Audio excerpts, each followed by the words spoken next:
ant vasaros kaklo šermukšniai jau noksta. Pažvelk į besikeičiantį gamtos mostą, į pritilusį paukštį, į augalo rimtį, į viską, ką galima skinti arba rinkti.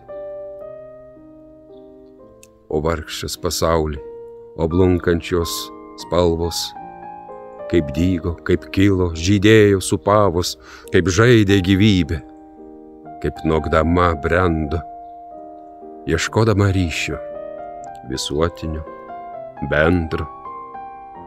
Ir kaip jie apstulbo pajuto supratus, kad buvo įviliota tik tai į spąstus, į formą, kuri kas akimirką trupa, į vasarą obvargę, begėdiškai trumpa, o vystantis, gęstantis broliai, tai kerštas už mūsų žydėjimo valandas karštas, už beprotišką mūsų nužengimą į žemę.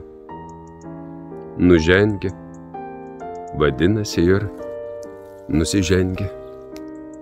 Ant vasaros kaklo šermukšniai jau noksta.